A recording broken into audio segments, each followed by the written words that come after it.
That's a pew-pew in a sand. If I say it, they're going to take my video down, so I can't say it. That's what that is. Sarasota, Florida, where this group of white people profile this black teen. What's going on, buddy? Nigga brought her. No, we answered that question. She in my Obviously, he doesn't live here. The reason why I asked you to live here is a private community, so if you don't live here, you need to leave. If you live here, you're visiting a friend, that's fine, just let us know, because you get neighbors concerned since you're walking around my house. I'm not walking around. Hold on, see, you've been past my house 4 times, I don't know you, I've never seen you before, and you're walking past my house over and over again. So if you live here, or you have a friend you're visiting here, that's fine. I'm not in front of your house. You're actually following me. So you went up the wrong way. We just asking a question. You live out here? I'm a part of the neighborhood. You're a part of the neighborhood? What, does that mean you live here?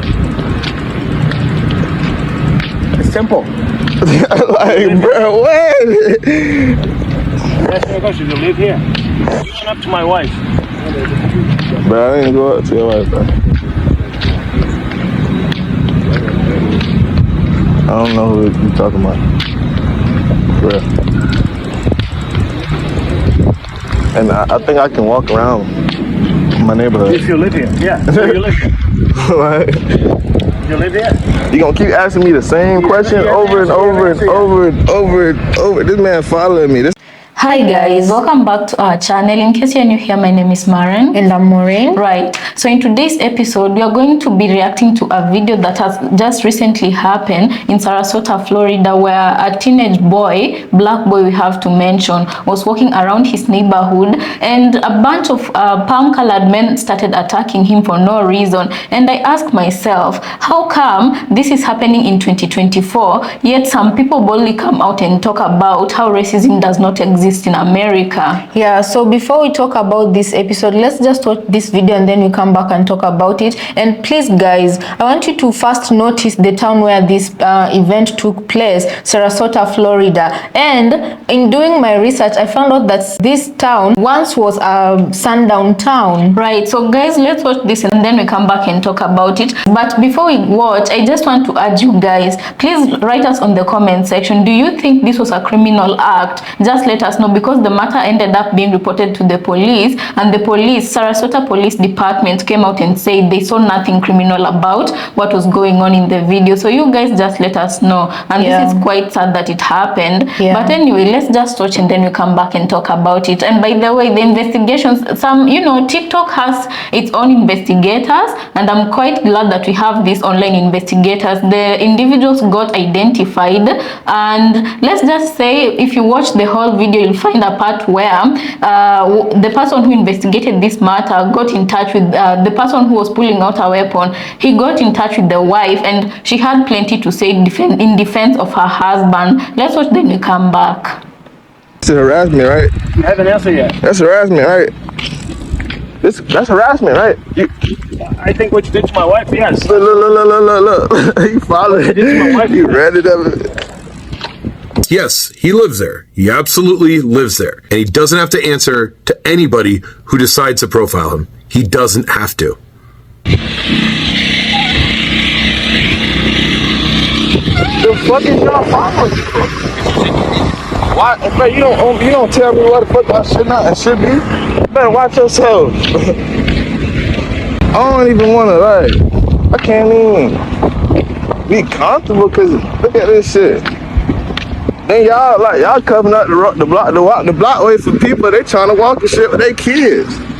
These people out here following me and shit. This ain't weird. This ain't. Look at the neighborhood creepers. The neighborhood creepers. Damn. What the fuck? Then Buddy, look at Buddy. He's still creeping. Steve. No, Steve.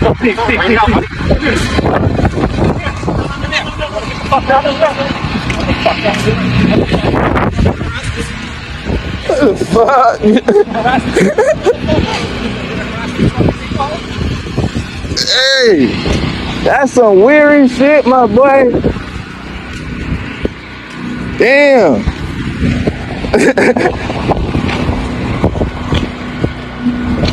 I'm pretty sure you guys have already seen the video where this young man right here was walking through his own neighborhood and he was being harassed by 3 or 4 thugs, menaces to society.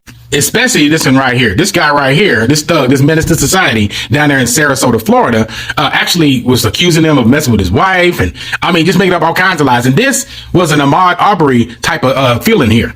All right. This is what happens. We in our own neighborhoods and they are telling us that we don't belong in our own neighborhoods because we can't afford to live in our own neighborhoods. Then it was at this moment right here where he literally pulled a weapon. So Stephen Correga, you know what you done did? So Sarasota, Florida Police Department, when are we going to put handcuffs on him? Because they're going to file charges. We need charges filed ASAP. We need to see an arrest. We need to see a mugshot. Yeah, we need to see a mugshot of all these instigators out there. Every single one of them. Yes, we need to see mugshots. Still working on this name right here, but we need to see mugshots. Yeah, this young man, just like all the other young men and young ladies that look like us, should have no fear of walking through our own neighborhoods. At first, I wasn't going to post this video because I figured it would be everywhere, but then it hit me. I'm only an hour away. And so I thought about it, right? Sometimes us as parents, we move from certain areas because we don't want to be police profiled. We don't want our kids to be police profiled. And so we move into different areas hoping that we don't have the police problems. But what end up happening is people don't realize, like Stefan here, that, yeah, the black jobs, our black jobs, some of us get paid enough to be neighbor. We are now your neighbors.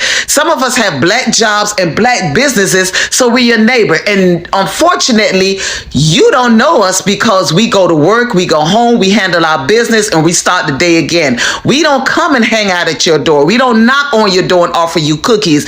But yes, we're your next door neighbor because some of our black jobs pay more than your job, or some of our black businesses is making money. So yes, we are now your neighbors. So it's sad that in one era you may be police profiled, but then you get over here and people who don't know that black people is doing good is now they're the one that's doing the profiling. And it's just sad. You can't win for losing. Lately, I go from this Nigga, brother. and then to this. Sorry, Obama, I'm a black man and I'm voting for Donald Trump for president, and there is no amount of I'm having a really hard time now because we as black women protect our men, our black men, so much. And then you hear silly shit like, I'm not voting for Kamala, which just as an excuse to express that they don't like black women. I get really, really apprehensive watching videos of black men now being followed through neighborhoods. I mean, should I jump in? Should I protect them? Or should I say, hey, you know, sorry, but this is kind of what you're asking for. This is what you're asking for to continue. So what the fuck should I care? I'm at a standstill. I don't know what the fuck to do now. I don't know. So I have a question. How is it in Sarasota, Florida, that a group of white men, armed white men, can walk up to a black teenager, pull a gun on him, and it not be considered a crime? That's what I need an answer to. Because in Sarasota, Florida, apparently, this is okay to do. Young black man walk around the neighborhood, 3 white men pull a gun on him, and nothing happens. I don't know if you remember the names Trayvon Martin or Ahmaud Arbery, but serious things come from this, just from walking while being black. Something's got to be done. Because at what point is enough too much? I have been able to identify one more of them. Last night, I identified Stephen Correga as the guy who pulled out a weapon on this black teen for simply walking and existing in his neighborhood. Yeah, buddy, he's still creeping. Steve. No, Steve. And I love that you guys have been sharing this. I love that you guys have been getting the word out so that this family can get justice. And I do have the name of this guy here too. I've seen you walk by my house like 4 times. What are you doing? You get David's concerns since you're walking around my house? I'm not walking around your house. Hold on, Steve. You've been past my house 4 times. I don't know you. I've never seen you here before, and you're walking past my house over and over again. And I'm identifying this paranoid little As hello, Jeffrey Gardner. I see you deleted your LinkedIn already. Still found you. And next up will be, you're harassing my wife. I have an update on the neighborhood creepers in Sarasota, Florida. Someone spoke to his wife and asked them, why did your husband feel the need for a gun? Reasonable question. That was very terrifying. And Regina responds and said, first of all, he owns no gun. Do you know the whole story? We would love to hear your side, so please tell us. She says, of all the people that decided to harass my family, I decided to explain to you what happened. Can't wait. But first of all, let's just be clear about something, about the facts so far. Why did your husband feel the need for a gun is not harassment. That is not harassing your family. So, not a good look for a storyteller when you start off dishonest, but hey, let's hear what you have to say. That young guy during hurricanes stayed at one of our neighbors and approached a young mom with the baby who was in her driveway with their baby. Approached a young mom with the baby who was in her driveway with their baby. He approached her and asked if she has a man. She thought a meal and said, yes, I am good. Do you have a meal? He laughed at her and said, no, I do. You have a man. And then said, I will be your man and I'll take care of you, and started walking towards her garage door. So he's laughing at her while he said that. So he's teasing her, okay? She got scared and ran inside and saying, no, I have a husband. Well, then later she told her husband what happened and followed him and started asking him questions and said, why? Okay. I get what she's saying. I get what she's trying to say. I swear to God, I thought I was having a stroke in the beginning of this. But she's saying that the young guy during the hurricane stayed at one of their neighbor's house. But what she doesn't understand is that he's staying with mom, not a neighbor. So that's a little confusing there. There's a little discrepancy there. Anyway, she said, and approached a young mom in the driveway with her baby. Okay, I get that now. He approached her and asked her if she had a man, basically, and said, I'll be your man, walked towards her. And by the way, this is their side of the story. I'm not confirming. I'm just saying this is what they're saying. But I mean, I'm trying to understand like everyone's motivation here. Whether or not you think that he's staying with a friend or, the reality is staying with his mom, it sounds like you guys did know that he belonged there. So that entire video and everything you guys were doing in that video, you did that while already knowing he belongs there. Why were you asking him if he belongs there? Why did he have to keep repeating it? Why was it going on for 10 minutes? You already knew that. That's really concerning to me. Now, Regina also said there's no gun involved. No gun. In fact, she says my husband doesn't even have a gun. So it couldn't have been a gun, is what they're saying. Which, I mean, if they're not admitting to that, we genuinely don't know what he was taking out there. But whatever he was taking out caused a huge panic for the other neighbor and caused him to intervene.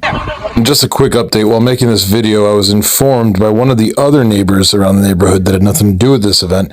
They said that the object that Stephen had in his passenger seat that he went to go grab was not a gun, but a stick or bat that he was intending to use to knock the kid's phone out of his hand. That's what they say. But as you know, that is still assault. Whether it was a blunt object or any other sort of weapon, whether it be a legal pepper spray, taser, or even a weapon like a gun, it's still outrageous that you were going to use it on a teen who was just walking. He wasn't doing anything that needed to be stopped or anything. We have many young kids in the community. Everyone knows each other. It is a very multicultural community. He would not answer if he lived there or visiting family, just very arrogantly walking back and forth, and it escalated. No one was harassing him or said anything racial. Wait a minute. I thought you said you knew that he was staying there with a neighbor or something. What do you mean? What do you mean you don't know if he's visiting family or lived there? And again, why? She's saying no one was harassing him or said anything racial. That entire video was harassment. That was all harassment.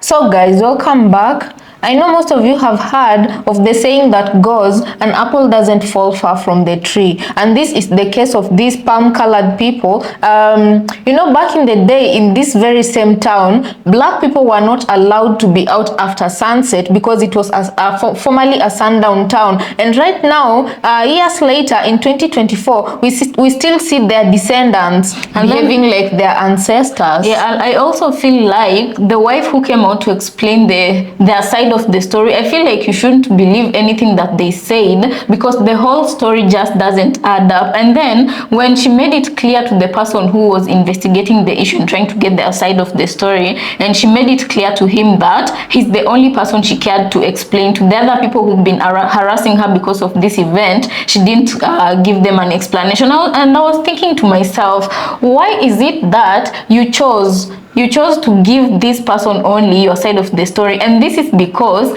this man had a platform on TikTok. He has a huge following, and they feel like she was coming out to try and clean their image, not because she was trying to get the truth out there. Of which you ask yourself, what was the truth in this situation? Because this boy looks, to be honest, when you read how he was behaving, even the way he was laughing, it was out of discomfort. You could clearly sense his fear. And I'm asking myself, after this happens to him, and the police have refused to open a case file to curb this problem from happening, because such things keep happening because there are no repercussions. So you look at this boy and you ask yourself, how is he then moving forward, how is he going to feel comfortable walking around his neighborhood when this incident has happened to a point where he was almost physically harmed just because he was existing in his own world and just living, being him? And the only difference that made him get this treatment other than his neighbors was with the fact that he had a dark skin. Yeah, to be quite honest, I really feel for him, and I really am glad that he remained calm during that period, which by no means was it easy for him, and you can clearly tell by the tone and how he's trying to laugh off the situation. Right, and then you look at a situation where you ask yourself, even if you have a registered pew-pew or you have a weapon on you, at what point do you feel the need to pull out your weapon? When you feel threatened. But this man, even when you look at the video, you can clearly see who the aggressors are. He was in his car. He should have minded his business and kept on moving. Oh no, he decided to stop his car, go into his car, and this boy kept walking. So even if the police are dismissing this case and saying that man talks about he was trying to, he pulled out his weapon because of he felt it was some kind of self-defense. And you ask yourself, in this situation, when you look at the video without prejudice, who is supposed to be feeling unsafe, and who's supposed to be pulling out their weapon? Yeah, and then another thing is, when they decided to throw off this case, I don't know if they're still investigating, but as per what people are saying on TikTok, the police found no fault for what these palm-colored people did. And I was asking myself, what if the situation was reversed and this was a pale-colored boy, a teenager, who was being harassed by a bunch of grown black men? How could this situation have ended up? I bet you that these police officers would have tried to find so many charges so that they could find even one that would stick, that would make those grown black men go to prison. Right. You know, the only difference between the world we live in today and the previous one is that in sundown towns, when they felt this way, they just felt they didn't like you and you just happened to be in the wrong skin color, you ended up being hung from a tree. But since that can't happen, but it's not like it can't happen, only that there are laws and more scrutiny in today's society. And also I feel like his phone camera saved his life, because if there was no phone camera, imagine if this guy was willing to pull up a weapon as he's being recorded, what would have happened to this kid if there was no camera there? Yeah, personally I feel like these are a bunch of coward grown men. They are cowards. You should pick on people your own size.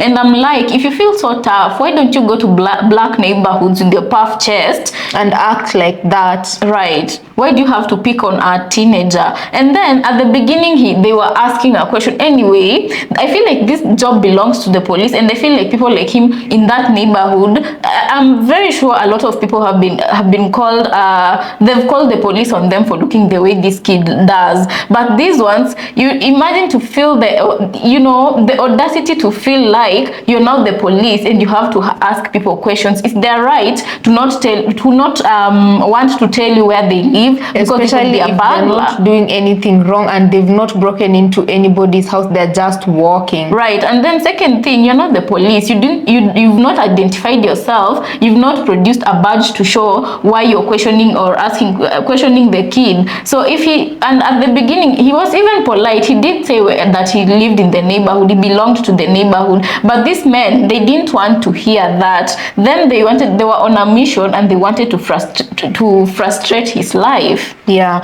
and this is why we said an apple doesn't fall far from the tree. So guys, please just let us know what you think about this episode, and also consider subscribing if you're new to this channel, and we'll see you on our next episode.